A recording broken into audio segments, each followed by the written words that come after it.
Hello. Looking here at the small Beatles collection I have, a secondhand, at least secondhand CD of Beatles albums that I own. So, not a lot, as the Beatles are I would say, one of my favorite bands, as they are for many people. But these are just things I found over the last 3 years, secondhand. So, I have two copies of the number ones compilation that came out in 2000, and I actually own this new. I got this for Christmas in the year 2000, I remember. Um, and I don't know what happened to it actually, but anyway, I now have two other copies. So this is meant to be a compilation of all their songs that got to number one. Um, I don't know if it's number one in America or number one in Britain. Um, but it has most of the hits, but it also has are a lot of songs not on there as well. It's kind of got a few holes of songs that you would think would be on a Beatles greatest hits compilation, but aren't on here. So I'm just going to see it. So it says the album features virtually every number one single the band achieved in the United Kingdom or the US from 62 to 70. Um, Issued on the 30th anniversary of the band's breakup. Oh, that's crazy. That was 20 years ago now, eh? 23 years ago. So they'd been broken up for 30 years in 2000. Now they've been broken up for 50 years. It's crazy how fast the last 20 years have gone. Um, but yeah, so it goes through the early stuff, Love Me Do, through to kind of Help, yeah, midsection, Day Tripper, Paperback Writer, Eleanor Rigby, down to their last number one, Long and Winding Road. Um, quite a quite a simplistic cover, but also quite iconic, I guess. With just the red and the white. Um, so this is what they say. Well, they say the same word. They're simplistic. The package of one was intended to be simplistic and ambitious at the same time. Its cover was designed by Rick Ward and consists of pop art style. So the reason I have two of these is because I forgot I had one of them. I got one, and this would be an example of this compilation in particular. I guess is an example of something I own, but maybe I don't listen to a whole lot. Because if I'm going to listen to the Beatles, there are certain Beatles songs that I like, and they're not necessarily on this compilation. This is kind of the ones that you would hear in everyday life so much anyway. Just like if you did happen to listen to the radio or whatever else, this is the kind of Beatles that would be played. And there are some Beatles songs that I have just heard so many times that I almost would say I don't like them anymore. Or even say I don't like them because that would be too far. But as in, I don't need to hear them. And that goes for a lot of their early stuff. Love Me Do, From Me to You, She Loves You, I Wanna Hold Your Hand, Can't Buy Me Love, Hard Day's Night. Those songs there, if I never had to hear them again, it wouldn't be the greatest tragedy in the universe because I have heard them so many times through my life that that I don't really sit down and listen to them anymore. And that would also go for Help and Yesterday, and maybe actually certainly Hey Jude and Let It Be as well.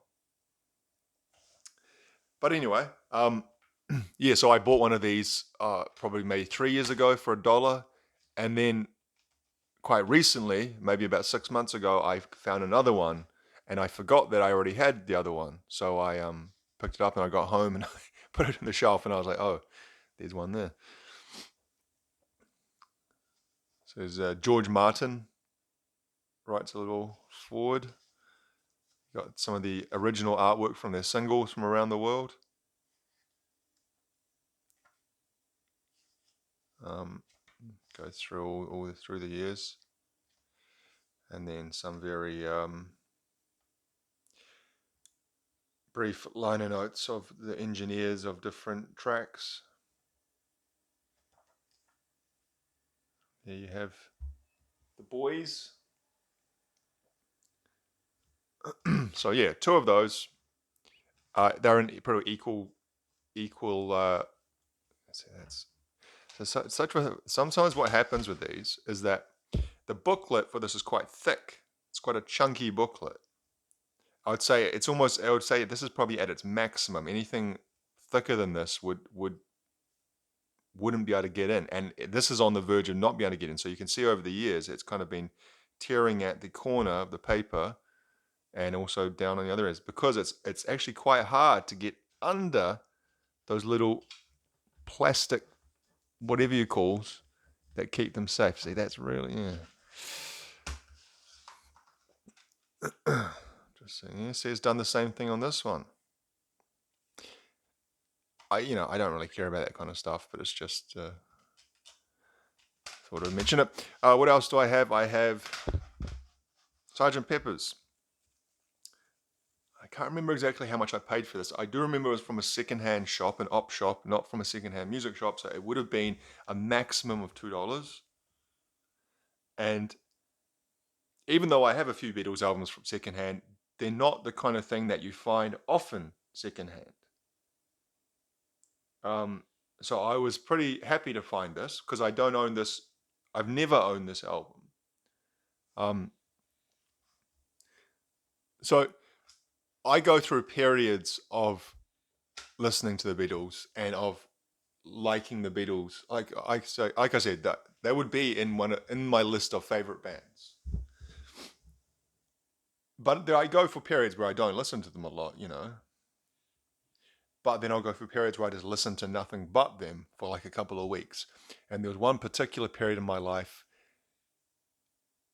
when I would have been about 19, 20, but a 1 or 2 years period where I was obsessed with the Beatles. And that was about the time when downloading Napster and stuff and I downloaded every single song they ever recorded. And I read a lot of their stuff, like there's that book, I think Revolution in the Head, which goes through every track they ever did and speaks a little bit about the recording process, what the song's about, what they've said about it. It's very very thorough and exhaustive. If you like that kind of aspect of it, it's not if there's so much written about their personalities and their private life, their biographies of all members and their relationships together. But if you're just interested in the music and like I said, the recording process, the writing process, that book's great. It doesn't have it varies in the length of information that it has for every song. For some songs, it has a few pages of writing about the song, especially some of their bigger songs. But some of the lesser known album tracks, there's only like a few lines. So yeah, it's it's a good read. Revolution in the Head. I think that's the one. I might be getting. I've read so many books of theirs. I can't. I'm pretty sure it's Revolution in the Head. There's actually another one that's similar though. There's a thicker one that it does the same thing. Goes through every song alphabetically. But that one, it seems the guy who wrote Revolution in the Head seemed more informed. The other one, it seemed like he was more offering his opinion about the song. There's one I always remember. I think it was from Revolution in the Head where they said the last thing ever recorded for the Beatles while they were together. I'm not talking like later like things they did like Free as a Bird or anything like that. But I think Ringo laid down some cymbal hits on the Long and Winding Road, and that was the last thing put to tape while the Beatles were a going concern. But anyway, Sgt. Pepper's is, considered one of the greatest albums of all time. It's kind of the the what would you call it? As an album, it, we think of the album, and I guess the concept of the album is kind of changing, and some might say even dying now with the day and age we're in, where streaming singles and or songs not in the flow of as an album would typically be presented. Before, in the early '60s, it was kind of the same, wasn't it? Bands released singles, um, and not necessarily compiled albums. And if they did release compiled songs, it wasn't in the way that we consider albums now, where albums are a collection of songs that go together, that flow together, have been written with a similar theme at the same time, with the same producer, yada yada yada, sometimes with a concept. Before, I'm not saying Sgt. Pepper was the first album to do that, but it was it's kind of like a symbolic of that birth of the album. Like I said, I'm sure there were albums before that, but we kind of hold, or I think, in music history, this kind of holds a position of being like, I'm trying not to overstate it. Not trying to say like the birth of the album or anything like that, but full realization of what the album could be, maybe, is a better way of thinking. So many good songs on this. My favorite songs, Day in the Life, of course. I really like She's Leaving Home. I never used to like that song. I thought it was a bit weepy, but then I don't know, something changed as I got older, and I love Paul McCartney's vocal melody.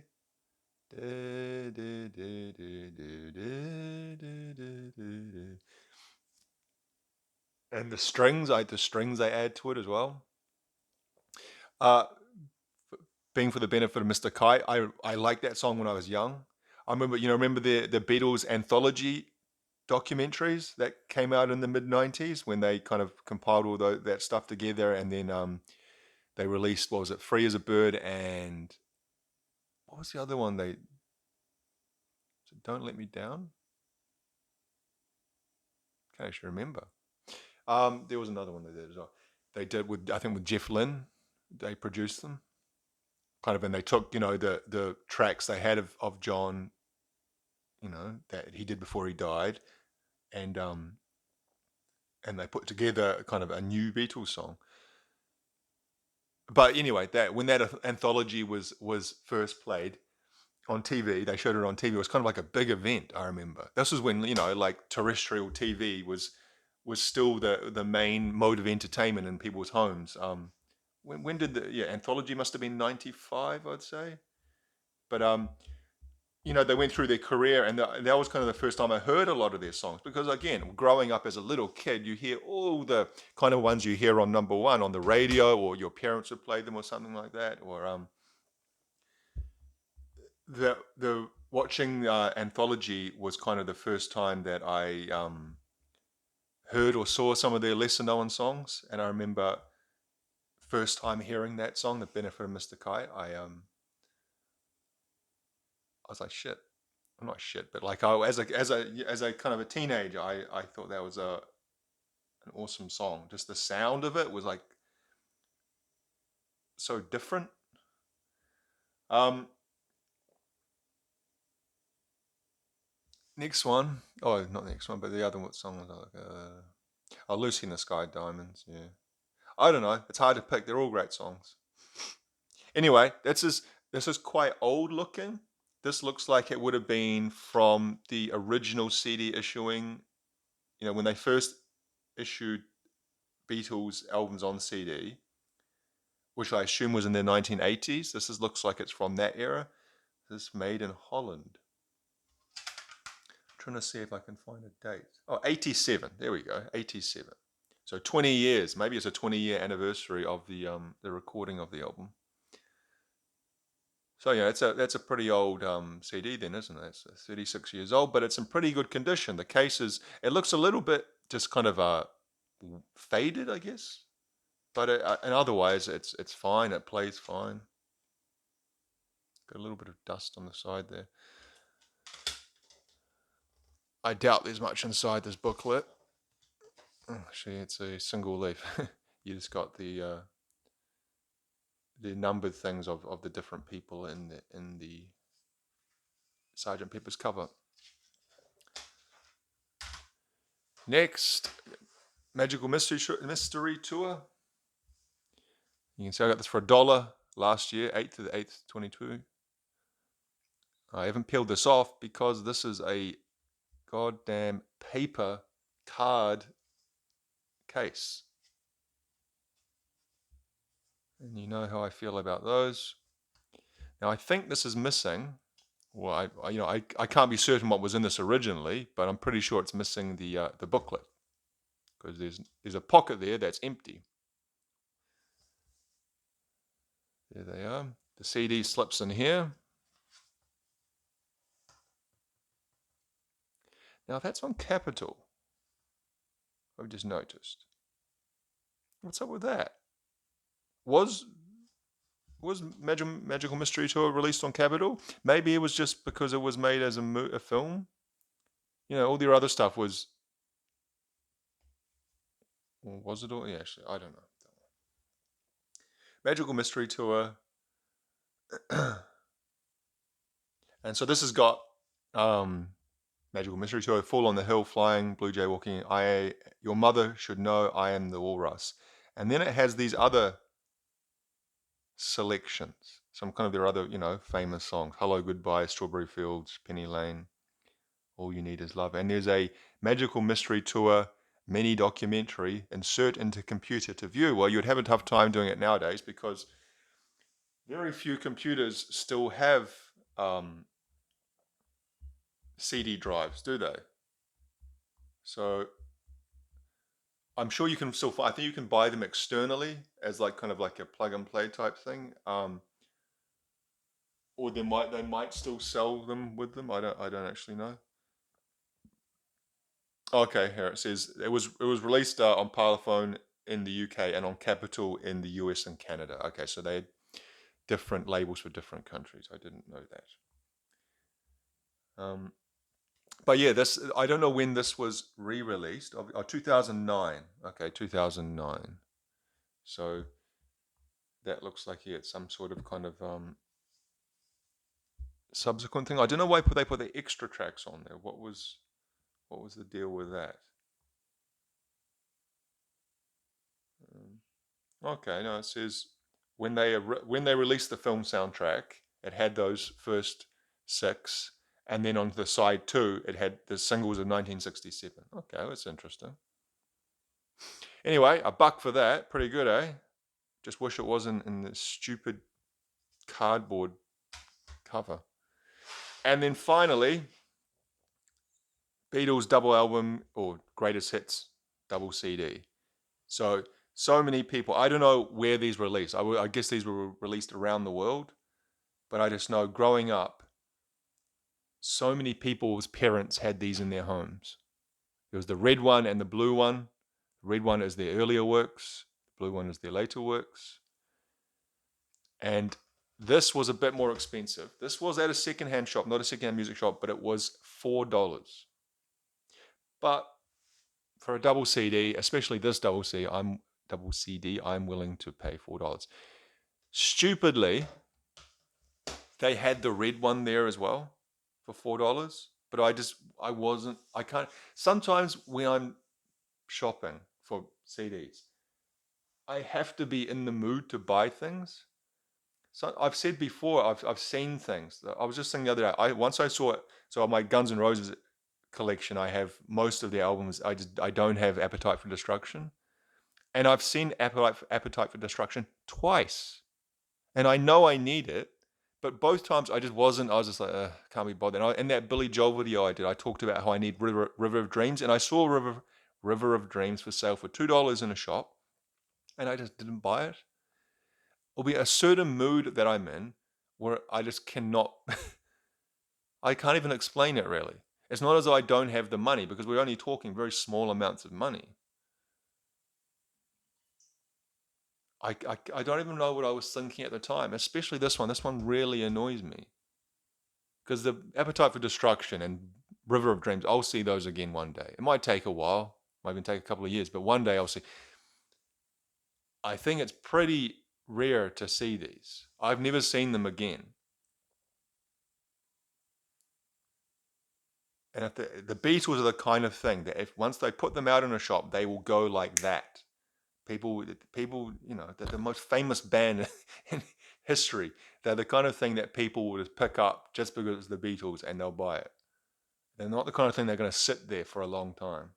You have to be there at the exact time it's put out to be able to get something like this. So why didn't I buy it? I don't know. But anyway, it's a double album. And when I say album, it's a double greatest hits compilation. And it's in that style, which we've talked about before, which was the original way they did 2 CD compact disc cases, was they would basically stick 2 CDs together and they put a wider hinge on it, as opposed to the way they do it now, which is just the single CD with the fiddly thing in the middle that always breaks. I wish they stuck to this. Obviously, production costs would be a lot more expensive. It's like double the cost. But anyway, this is in excellent condition. Looks like it's like a brand new, basically, from, even though I'm sure this was probably produced in the the late 80s, early 90s. I'm not sure when this. 93, it says there. Oh no, 8. Okay, it would have been 93, but I think the red and the blue, they released those in the 80s originally, and then they maybe kind of re-released them afterwards. I'm not sure. So we just got the liner notes for each of the songs, the lyrics. I was thinking, here's the red one, 62 to 66, which I don't have.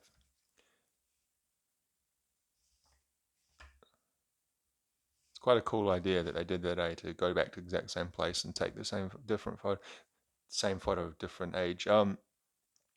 It's amazing they were only together for 10 years. And actually kind of shorter, they were famous for even shorter than that. But it's just, it feels like, when you see the pictures, how much they were different, kind of young lads to kind of hairy men. It's amazing how much they, I know it's been written about and said 1,000 times, but the amount of music and the breadth and the things that they covered in that time and the way they evolved is just pretty amazing. Yeah, so that's my my Beatles collection, and something I saw recently was a White Album, but wouldn't you know it? Holy shit, it's the White Album. Pick that up. It says on the front, not for sale. So sometimes they'll have like a store, like a store radio that's playing radio for the shop workers and for customers. Like, so it's because these secondhand shops, they're not professionally corporately run. They're run by volunteers usually, and they'll have like a radio playing to kind of keep everyone entertained.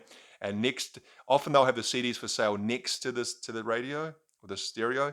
And what they had is a stack of CDs kind of just off to the side. I picked them, I looked through it, and I was like, "Well, there's some good stuff here." The White Album, holy shit! And then I saw not for sale. I realized those were the store CDs that the workers wanted to keep to be able to play in the store. So close yet so far away. Anyway, that's my Beatles collection. One of the greatest bands that ever existed. Don't think that's much of a controversial opinion. Hopefully over time I can get more of their stuff, pick up gradually as time goes. I've got Revolver and Rubber Soul, but they're both brand new, so I didn't include them in this. Alright guys, thanks very much for watching.